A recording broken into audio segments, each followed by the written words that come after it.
Yes, good evening and welcome back to the Football Tribe UG channel. Robert Kesakos is your usual suspect. Welcome back to yet another live broadcast on your favorite football updates channel.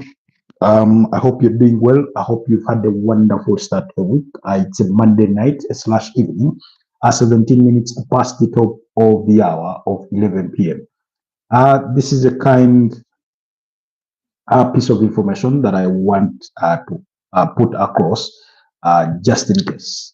In case you do not see me for the next couple of days or a week, please bear with me. Reason being, all my phones are literally spoiled. And you know, I use my phones to do this.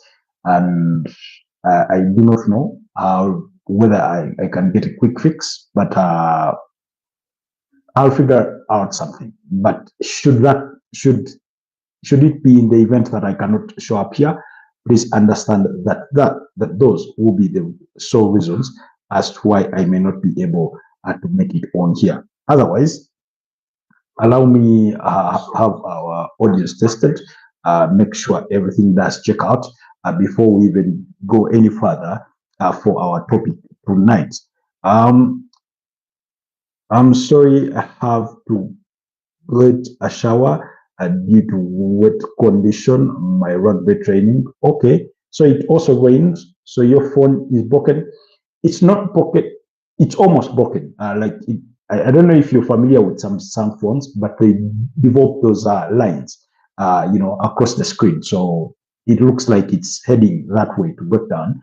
And yet, this other phone that I would have relied on has lost its touch sensitivity in some parts. So I may need to find a solution soon rather than later.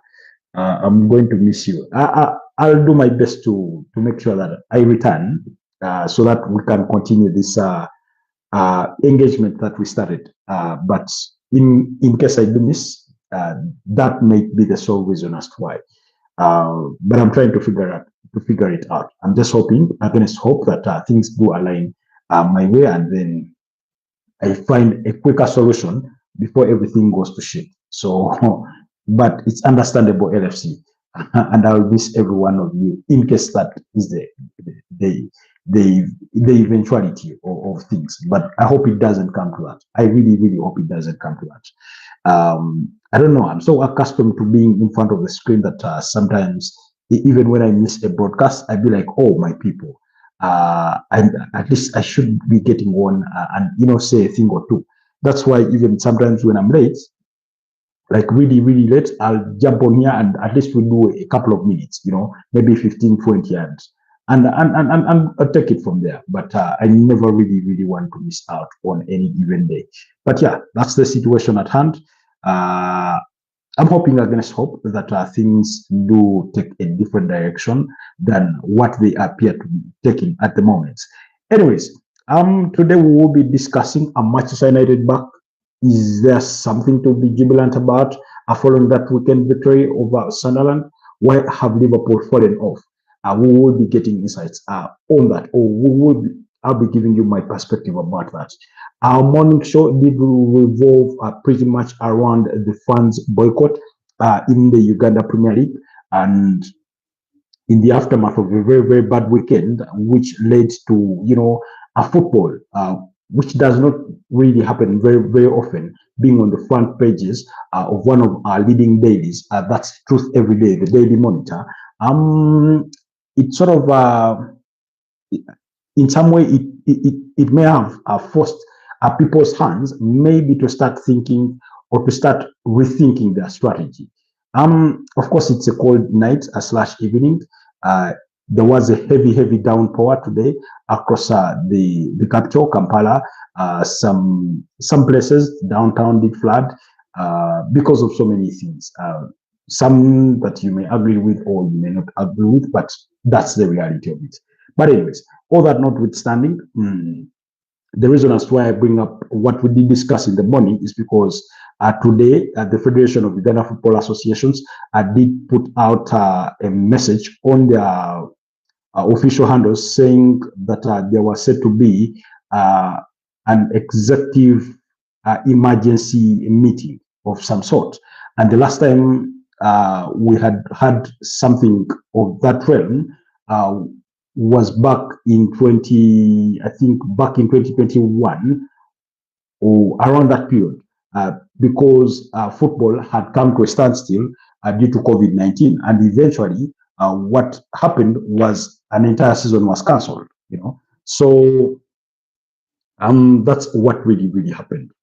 So in that case, or in that realm, I thought I should reflect back on what we did discuss in the morning with the Uganda Premier League fans boycotting to watch games.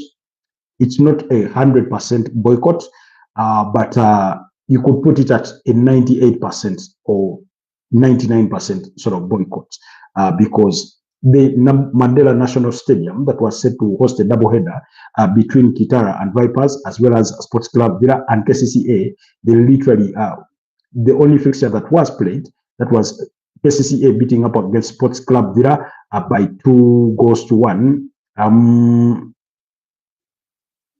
By 2-1 was the only game that was played, and it had a handful of fans waiting.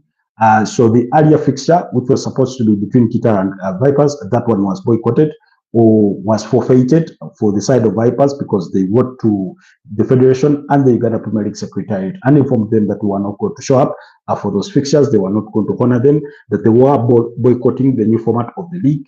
While Sports Club Villa have also written to the powers that be that they will be honoring their fixtures, but they will be playing in protest.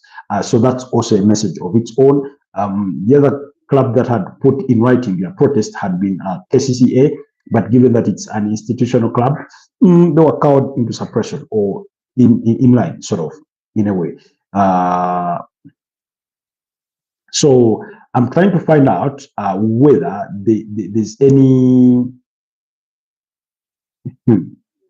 I'm trying to find out whether there's any update in regards to what that impromptu meeting was all about. If FUFA put out any statement in regards to that, and we'll see. Of course, Uganda Cranes will be engaged in a double header of their own. They will be up against Botswana on 9th October, which will be Uganda's independence, and that's on Thursday.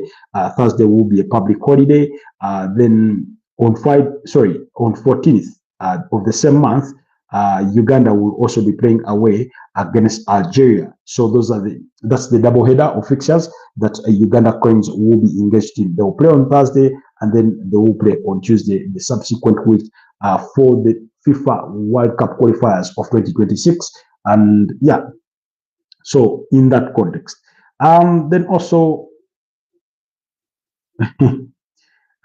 so yeah, like I was saying, the Federation of Ghana Football Associations did put out a message saying that the FIFA Emergency Committee is scheduled to convene today, that's the 6th of October at 2025 at 8 p.m.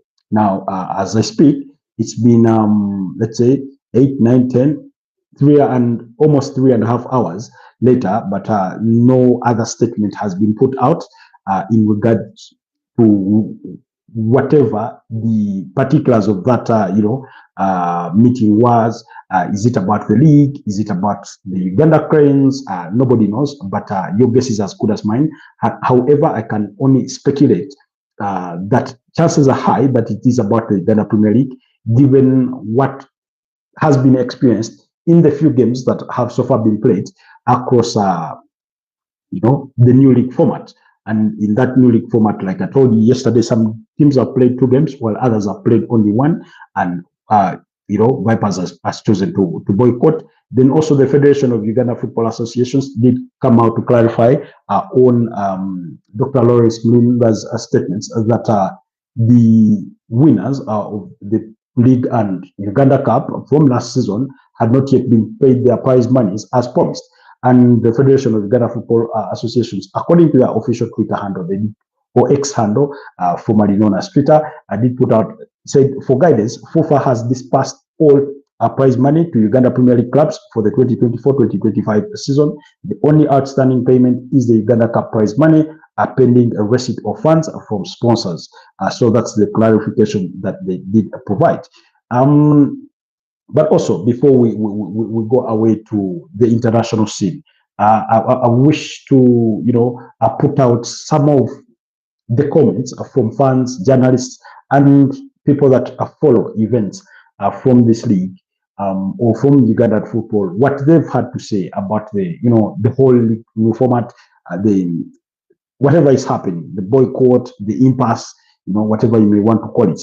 For example, there's a journalist called Peace Dian Bagala, who works with Central Broadcasting Services, CBS FM, and as well as BBS television. She did put out to say the bombshell, sorry, she did put out and said the Boardmaster League is nonsensical, the Boardmaster League is useless, without changing the meaning of the context, join two sentences using both. That's her banter there. Then somebody said, you do not have the funds, you do not have the media, so what do you really have? And how do you expect to manage that? Hashtag say no to the new league format, boycott all Uganda Premier League games, and they put there a picture supposedly of a fan, of a Uganda Premier League fan. And then so that's just one of it. Let me see if I can find another comment quickly. Then somebody called Esau Matsko said, unpopular opinion, Dr. Lawrence Mulindwa is bigger than the entire FUFA administration. And, that's for banter's sake, or trying to take a dig at the Federation of Uganda Football Association's, administrative composition. And they said, of course, the composition has the FUFA president, that's Engineer Moses Magogo. Then he has about 3 vice presidents. That's Darius Mugisha, the first FUFA vice president. Then there's another lady who is the second vice president. And then the third vice president is the Right Honorable Nakiwala Chiwinji, who is, the representative of our clubs, vice president representing clubs. So that's part of it.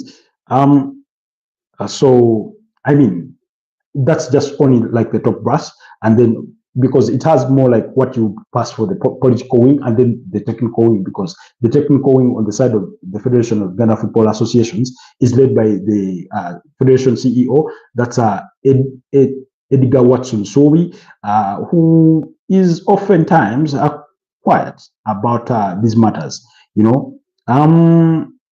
So basically, that's about it. Let me see if we can find another. Yes, the second vice president of the Uganda Federation, of the Football Federation Association, is called Aza Taibu. Dr. Aza Taibu. I do not know. I've never heard, by the way, about her name in football.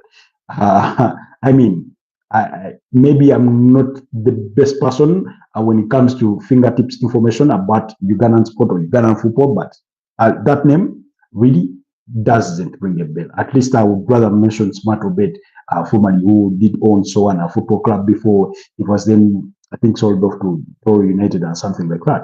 So then somebody said, they posted, this is a media house, a television, it's called NBS Sport. They put out a picture of the FUFA president, Engineer Moses Magogo, and said, one piece of advice for Engineer Moses Magogo. And then somebody called Fahad quoted that and said, Aje omuzanyo mubye mizanyo. In other words, take the play out of sports. I mean, do not make it comic.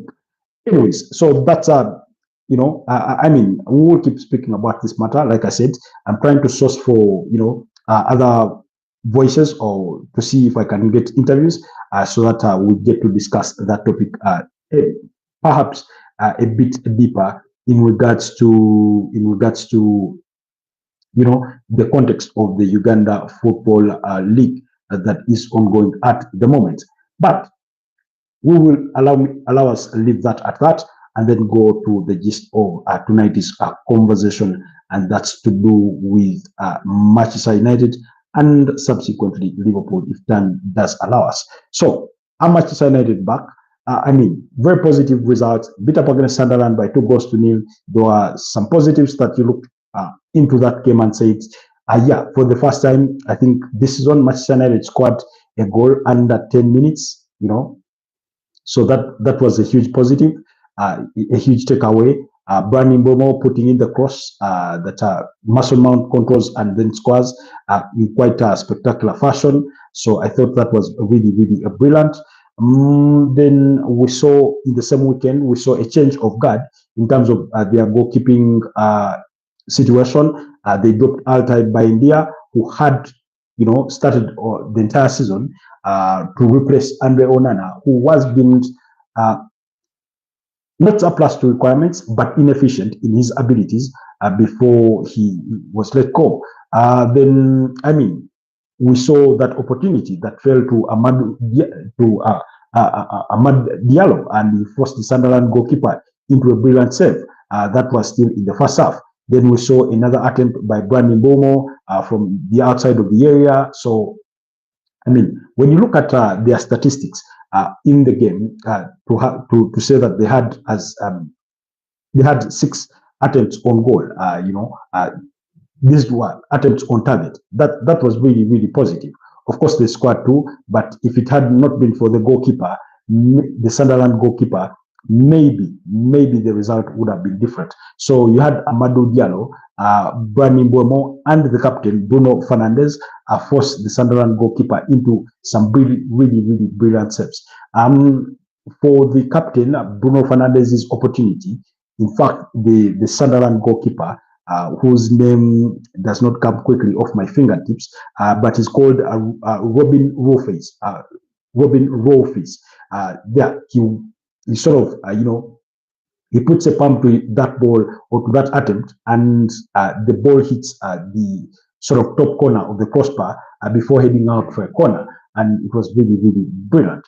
Of course, Senny Lomans on the other side, it's not like he was a spared man, but he rose to the challenge. I think Granit Xhaka was one of those that forced him into a brilliant save. I think, was that in the first half? Possibly in the first half. So because Sunderland equally also had 3 shots on target. Then the other key takeaways is you saw flashes or semblances of a David De Gea. In fact, some fans said they have a new David De Gea, a young David De Gea. He looked very potent with his feet. You know how David De Gea always used to bend his knee, always pushing his legs out, spreading his legs, and oftentimes he served that ball with his legs. So Sene Lomans, who is quite, tall, was doing just that, or at least part of that. And he gave a sense of positivity. Of course, it's only one game. It's against Sunderland, a team that perhaps did not have the most confidence on the day, not particularly coming into the game, but on the particular match day. So you would excuse certain things. And then, given that under Ruben Amorim, Manchester United have never won 2 consecutive Premier League games, it's really, really hard to make the argument that Manchester United are suddenly back. It's only 1 victory. Pretty much we saw like against Burnley, 3-2 against Burnley.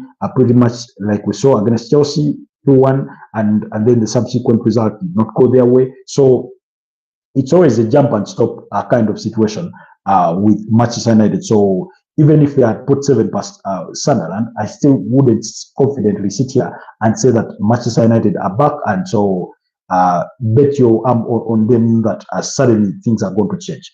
However, in the build-up to the first goal that is scored by Mason Mount, I think I stand to be corrected, but I think there were 18 passes exchanged among the Manchester United players before the goal is scored. Now, that sort of pattern of play or that kind of ball possession is not one that you get to see very, very often with Manchester United. We know that traditionally they are a counter-attacking kind of team, pretty much like the way you see Liverpool being a transitional team. Okay, Liverpool, for them, they're more of a transitional team. Get the ball, 1, 2, 3 passes, they're in front of the opponent's box area. That's the 18 yards box and things like that, or making an attempt on goal. On the other side, again, Manchester United, their transition is equally more or less similar with the counter-attacks. You usually have, traditionally, Manchester United have been known to have that one or two wingers that are able to carry that ball forward at a very, very fast speed. Whether you have to go back to Ryan Giggs, whether it was Cristiano Ronaldo, whether it was Antonio Valencia, who eventually turned into a defender, whether it was Ashley Young, whether it was David Beckham, they always had that press on the ball, run to the byline and then make the cross, or do a cutback for somebody, a running midfielder to try and score. That kind of thing. Even if it was Wayne Rooney, he was really, really quite pacey, running through down the middle or the spine of the team and things like that. So that's and then you bring things further forward, sort of in more recent times, and in terms of Jose Mourinho or Gunnar Solskjaer, you're going to find names like Marcus Rashford, who it's for the same reason they had signed Daniel James, who is now currently at Leeds United. Really, really a very fast player. Run the wings, cross the ball, and things like that. So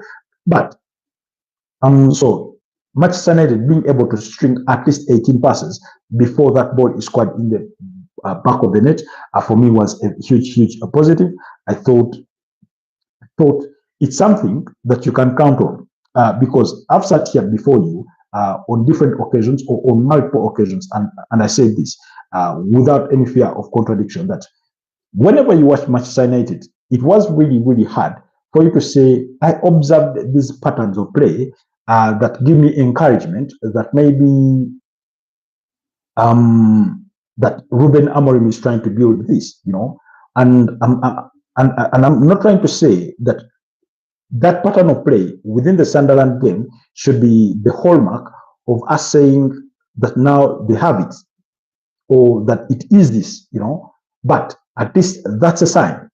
If they can replicate it multiple times, and I'm not trying to say that all the next goals that they score should come a result of many passes.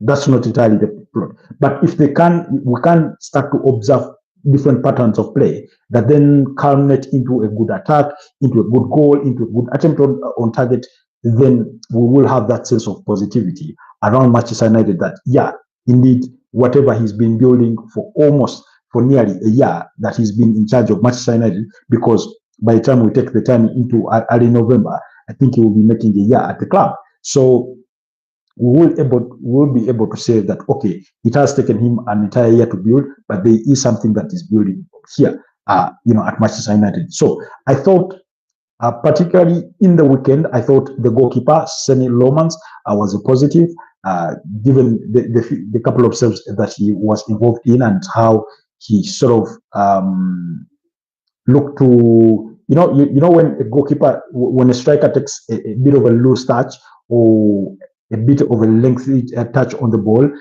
towards the goal, and the goalkeeper comes out literally flying to try and close down that space. I think we saw moments of that, and yeah, it was positive.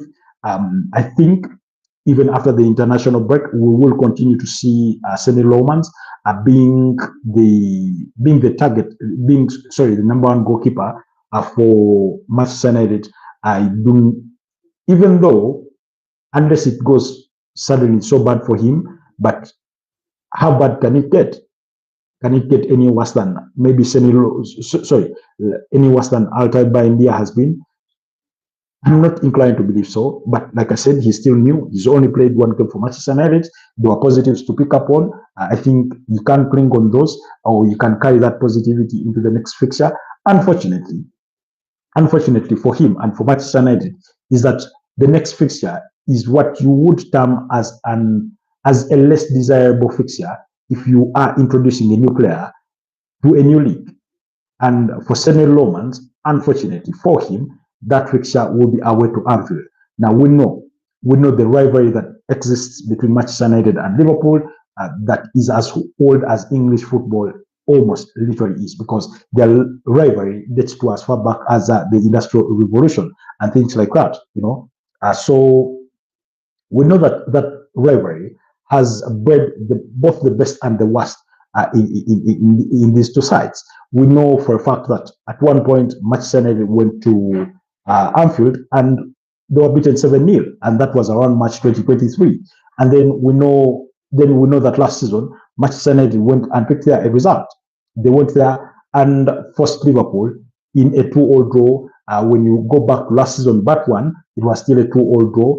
Sorry, there was a 2-2 draw at Old Trafford, while there had been a goalless draw at Anfield. So the game in itself at Anfield can take any different time. It wouldn't be a surprise if it ended in a goalless draw. It wouldn't be a surprise if it ended in a 2-2 draw. It wouldn't be a surprise if Manchester United got a beating, because Manchester United's victory at Anfield seldom comes. That's what I would say.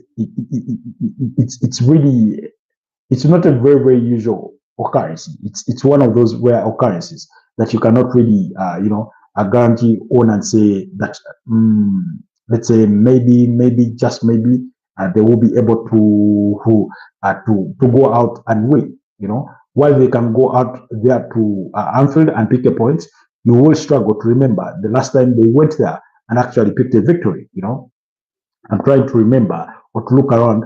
I think you have to go back.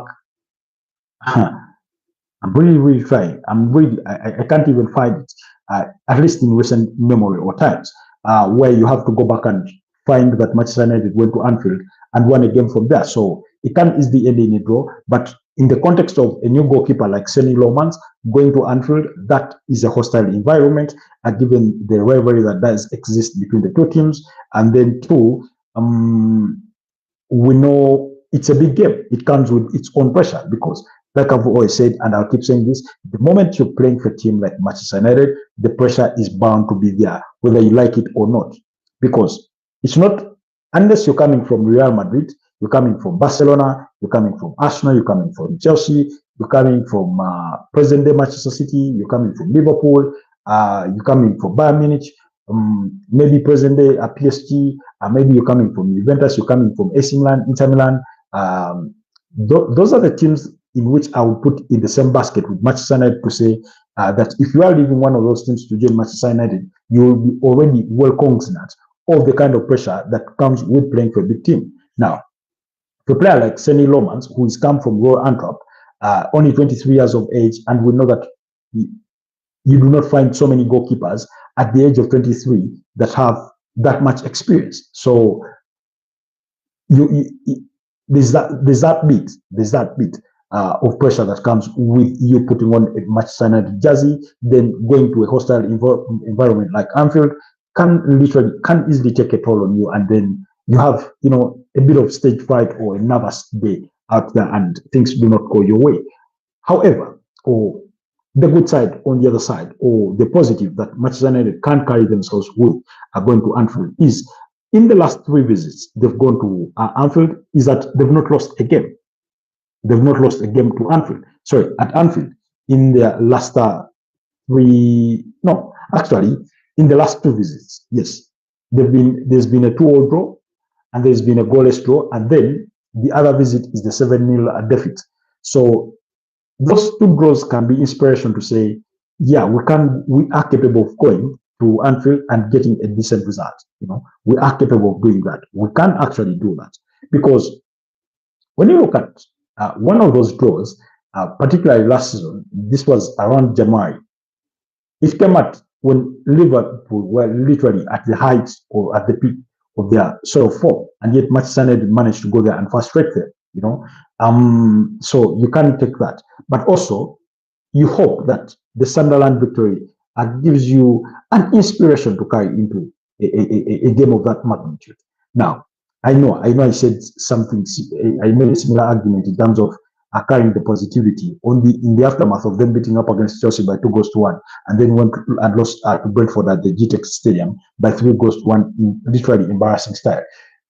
I know I said that, but I've always said this as well, that derbies or rivalries are the kinds of games that defy form, that defy who has a better team on paper. And if we were to go on paper, I think pound for pound, you'll find that Liverpool have the best players as compared to Manchester United. I do not know which Manchester United player, based on current form or present day season, would start in that Liverpool side. So if we were to do a combined 11 for Liverpool, Manchester United, I think we would really, really struggle. Maybe you would pick out a player like Matthias Dedic to start ahead of Ibrahim Konate, who has had a dip in form recently.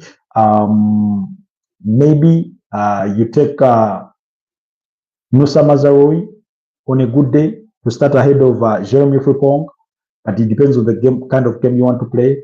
At left back, I do not think a fully fit Luke Shaw on a good day can be better than Milos Kakes, but Luke Shaw hasn't done much in recent times to sort of to guarantee that he gets ahead of Milos Kakes, because like I keep saying, Milos Kakes was in my team of the season last campaign. So the goalkeeping position, if Alson Ramses Becker, arguably one of the best goalkeepers there is in the Premier League, if not the very best.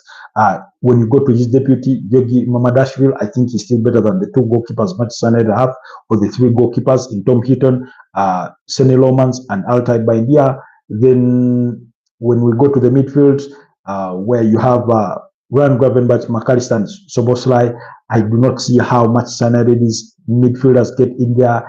Maybe if you want a bit of a more attacking kind of sense, maybe you could sacrifice McAllister for Bruno Fernandes to play in that number 10 role. When it comes to the wingers, maybe based on last season's form, you could take Brian Mbeumo, but would you take Brian Mbeumo to replace Mo Salah? I do not think so. So in that side of the right wing, so Mo Salah will still stay ahead.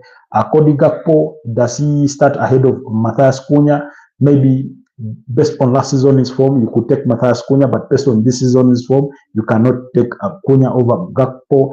The striking line, obviously, Ekitike has had a better start to his career in the Premier League as compared to Benjamin Sesko, and that kind of thing. And then, of course, Alexander Isak has had a bit of a slow start to his campaign. So, but nonetheless, I still cannot argue that suddenly, just because he scored 2 Premier League goals so far, Benjamin Sesko, that is suddenly better than Alexander Isak. So you can see that on a given day, you can only pick maybe 2 or 3 at the very best Manchester United players that you would start in that Liverpool team. So that shows you the kind of quality that Liverpool have. But also, we keep bearing in mind that they are the reigning champions of the Premier League. So that takes a huge account to whatever the argument is. So, but like I said, the other positivity that Manchester United carry into this game, beyond their own victory against Sunderland over the weekend, and beyond the fact that in the last 2 visits to Anfield, they've managed to pick out draws, you also bear in mind that Liverpool have lost 3 consecutive games. I do not remember, or I would struggle to remember the last time that had happened for Liverpool. They've lost 2 in the Premier League on the spin, against Crystal Palace by 2-1 and against Chelsea by 2-1, but also lost in the UEFA Champions League in the middle of last week against Galatasaray by 0-0. That goal scored by Victor Osimhen from the spot kick. So Liverpool are low on their confidence. Most of their players, with around whom matters revolve around, have had a dip in form. Whether it's Ibrahim Konate, whether it's Virgil van Dijk, whether it's Mo Salah, whether it's their midfielders in Alexis McAllister, Szoboszlai, and Gravenberch, whether it's Alexander Isak, although he provided that assist for Cody Gakpo's squad that equalized against Chelsea, whether it's Cody Gakpo himself, you really look around in those, by measure of the last 3 games, and you find it hard to find a Liverpool player that stands out. If of course, maybe you could pick on Alson Ramses Becker, although he's injured and is possibly ruled out until after the November international break.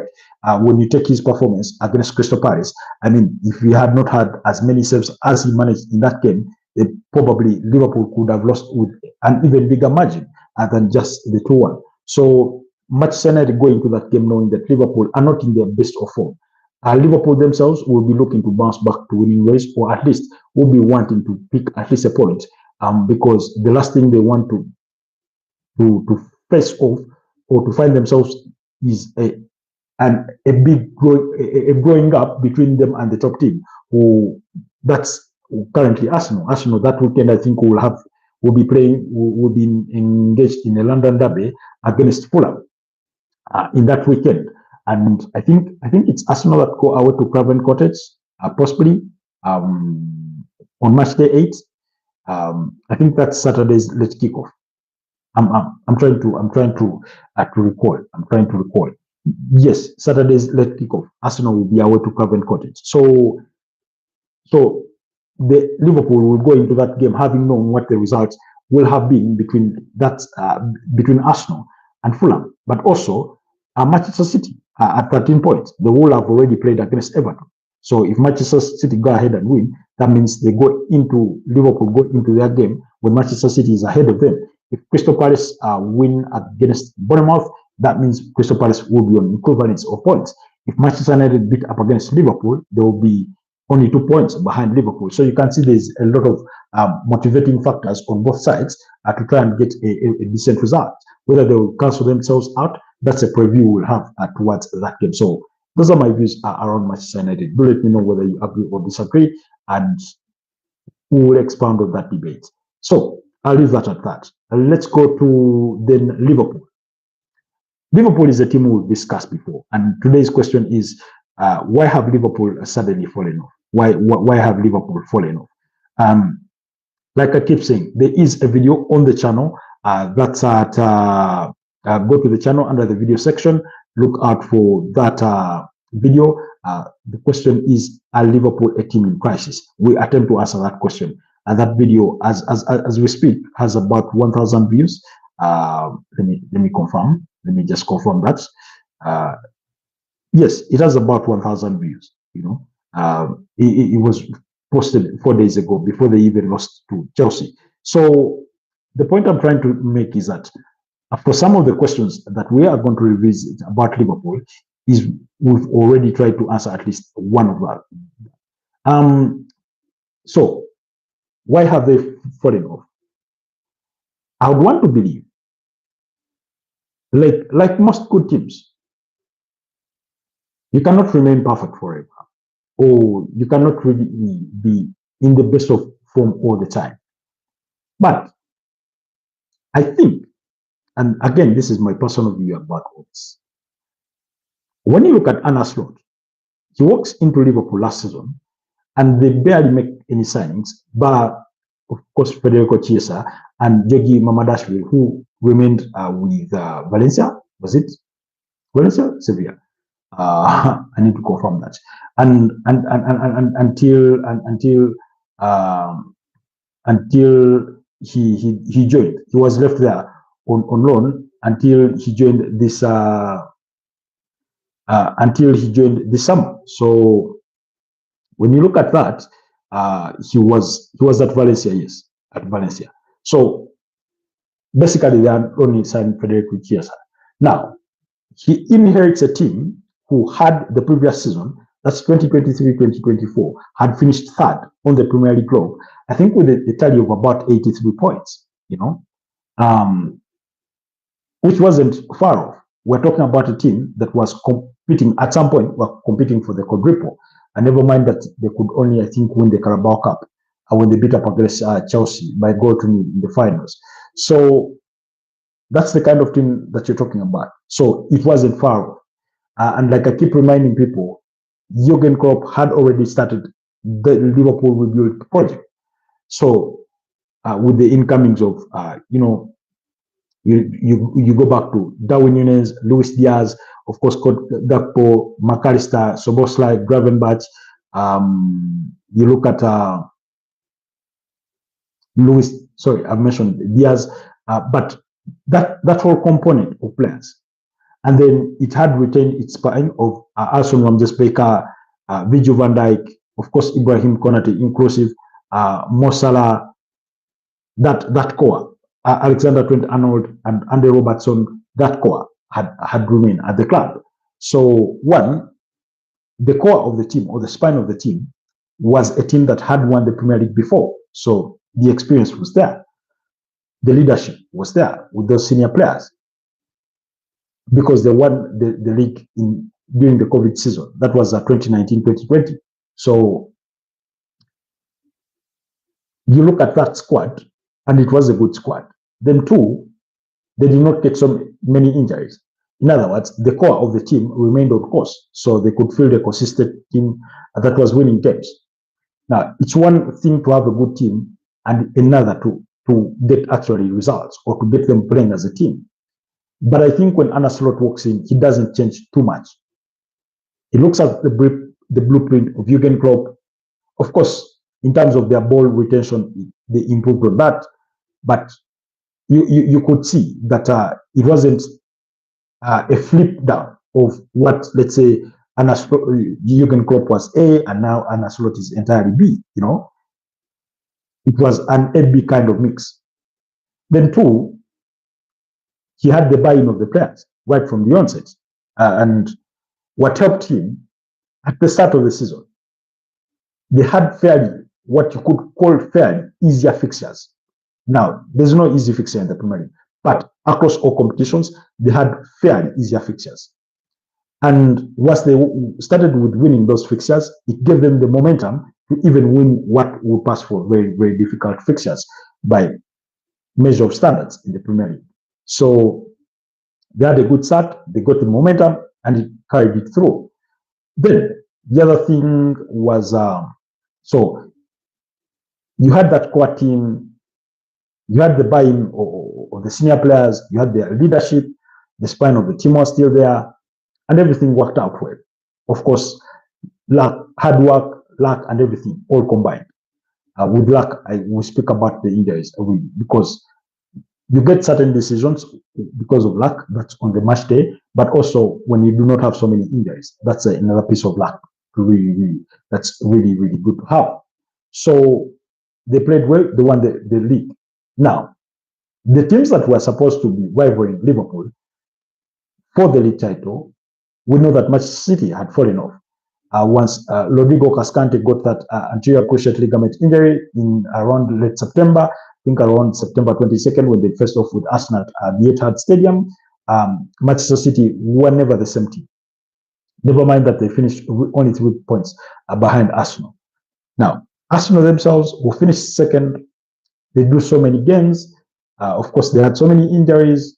Kai Havertz, Bukayo Saka, Martin Odegaard, Gabriel Magalhaes, Gabriel Jesus. All those were injuries that came at different times. Ben White, all those were injuries that eventually cost them, the competition or them actually competing for that league title. So, and Arne Slot won a league title in his debut campaign. Not so many managers come in the Premier League and get to do that. You have to go back to Antonio Conte in 2016, 2017 when he joined Chelsea, when he guides them to that Premier League title, the last that they've won since then. So now, fast forward into this season, he goes into the transfer window and makes his buys. They are Liverpool buys, but we will say his buys. He brings in Jeremy Frimpong to replace Alexander Trent-Arnold, who, in my opinion, I think they really, really miss because he was very, very integral to the way they build up their game from behind. And his long passes, the switches in play, how he could get literally pinpoint Mo Salah on the run, and things like that. I think they really, really missed that. Never mind that Alexander Arnold himself has had a difficult start to his Real Madrid career, particularly this season, with injuries. But back to the point of Liverpool.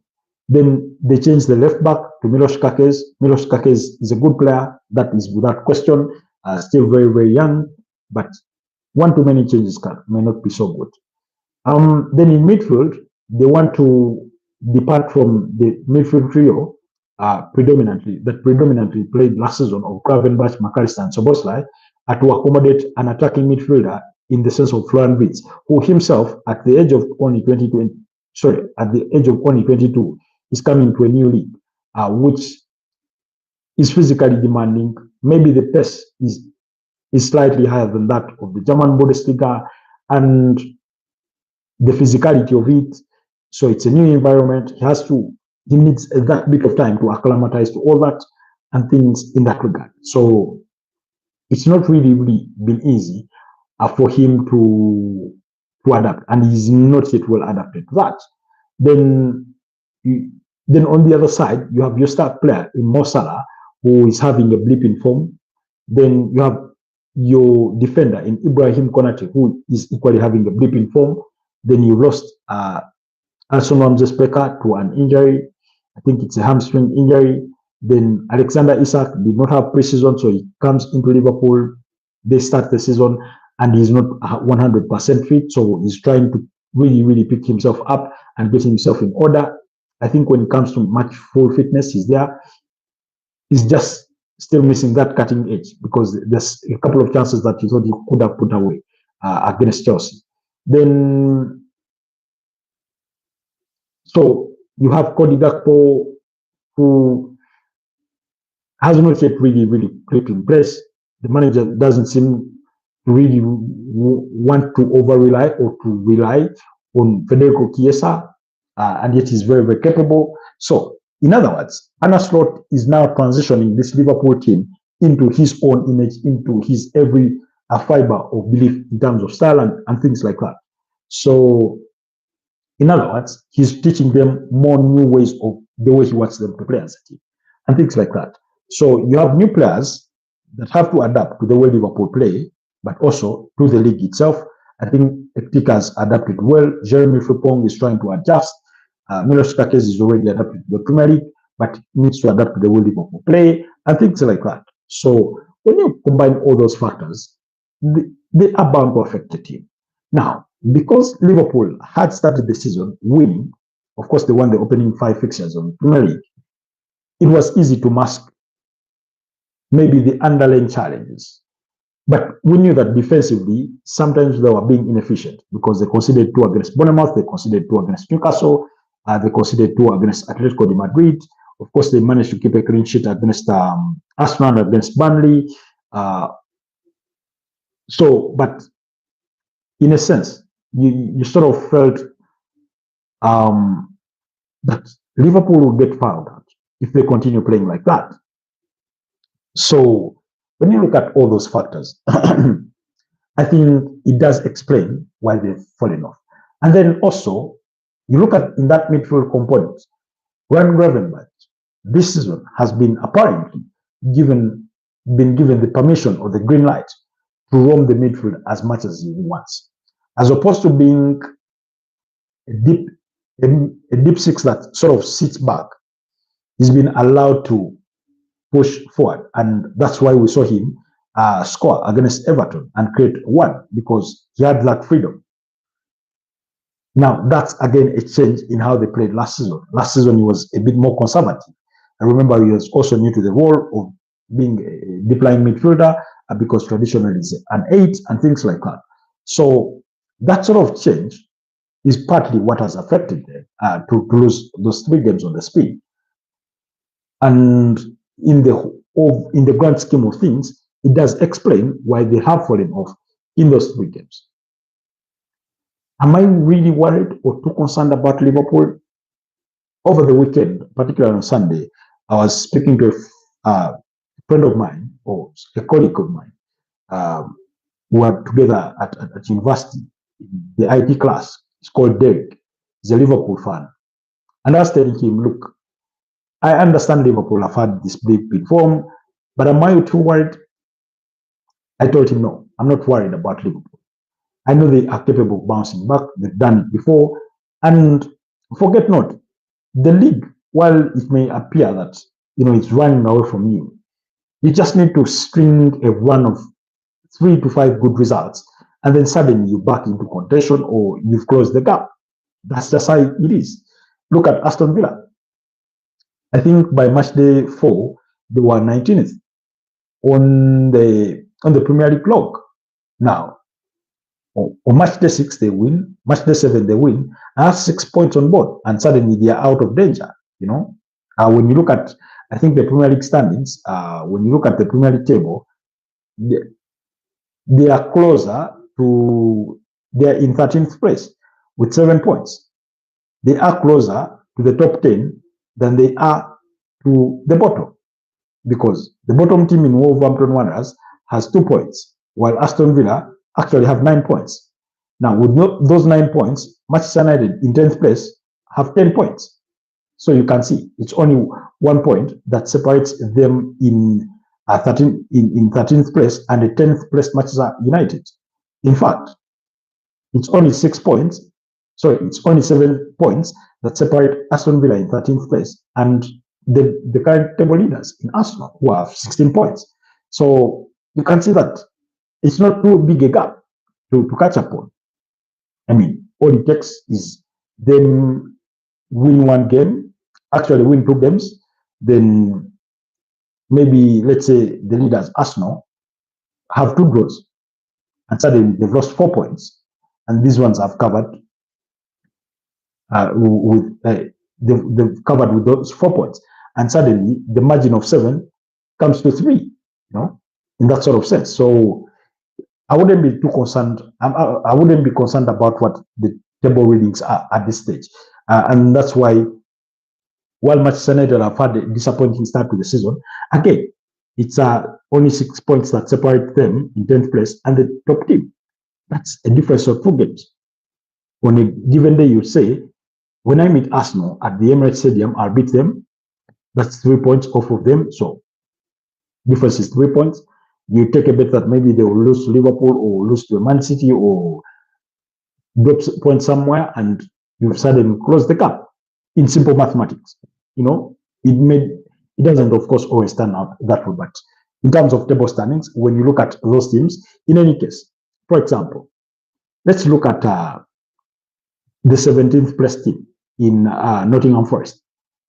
It's 12 points that separate them and the top team. Actually, it's 11 points. That's 4 games. Arsenal lost 4 games last season. They drew 14. So when you do the math, the gap is not that big. So it will be up to how they behave, particularly after the October international break and after the November international break, going through December, the Christmas period leading to the New Year's, and things like that. So those are my views on Liverpool and Manchester United. So understanding why Liverpool are falling off and whether Manchester United are back. Those are my thoughts on that. We will continue to engage further on those. There's a couple of things I want us to, a couple of topics that I want us to cover in the course of this week, and possibly, if the situation permits me, I'll be shooting one of those videos tomorrow, or 2 of those videos. We'll be looking at Arsenal. We'll be looking at I think Manchester United, is it? I need to look at that schedule. I do have a schedule that for which I look at to. Oh, Jesus Christ! This browser's already locked me out of my email, and you see, I keep that kind of work online. Yes, the other is about Manchester United. Yes, true. So we will look at them. But I can, yes, provided my phone doesn't give up on me, we will be looking to get those things done in the course of the week. Yeah, it's been really nice doing this with you. Thank you so much, LFC, for always dedicating your time to be with us on these mornings and evenings. This is from a journalist from the Daily Monitor. He's called Daniel Kalinaki. Says the new Football League format is a solution looking for a problem. That's how he summed it up. He's talking about the Uganda Premier League. He's saying the new league format is a solution looking for a problem. Very cryptic, very philosophical in the way he puts it.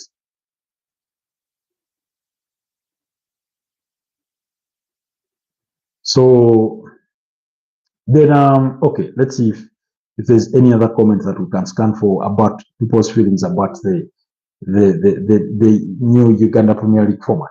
In fact, I think it would be best if we try to follow that hashtag that has boycott the new Premier League format. Maybe we can get a deeper sense of what there is that other people are saying before we sign out this evening. That's in case, if that's a big if I can't find that, can I? I'm struggling to find it. I'm struggling to find it. What's his name? Oh, where's that hashtag? Yes, it's here. It says send to new Premier League format. Okay.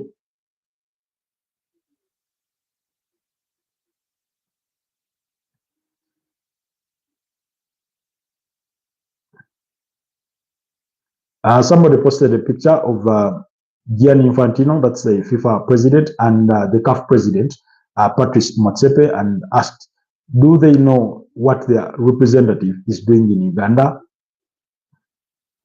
Then, okay. This was a thank you to the Daily Monitor.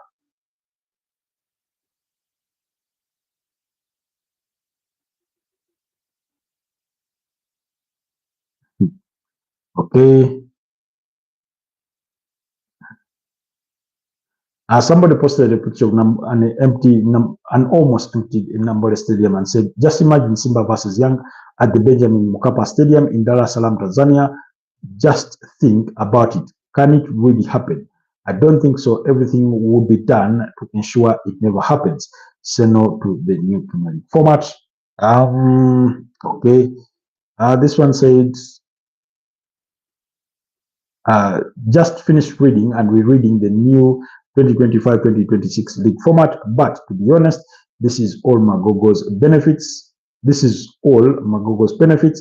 The only benefits are not the fans, no players, no clubs, no league. No league. In brackets, League 2, big league, everyone is affected. That's him saying that. Then somebody said it would only be right for Moses Magogo to raise his hand at the 47th ACAFA General Assembly in Kinshasa and account to CAF President Dr. Patrice Motsepe for the events that unfolded in Ugandan football on Saturday. Yes, so you can see that this what people are saying is they are defiant. They do not want anything to do with that new league format. Anyways, allow me to wrap it here. Wrap it up here. It's been almost an hour. I can see we are into 57 minutes, but always a pleasure to have you, LFC. Thank you for always dedicating the time to be with us on these respective broadcasts. To all our new subscribers, I can see we are at about 1,778. Hopefully, we can hit 2,000 subscribers. Hopefully. Hopefully we can hit those numbers before the end of this month. That's the hope I have.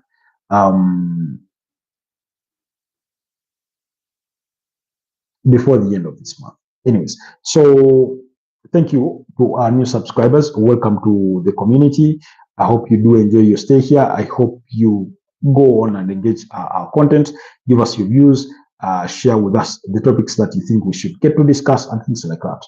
Otherwise, it's been a pleasure doing this with you. Have yourselves a blessed night, and I'll see you guys tomorrow. Bye-bye for now. Peace.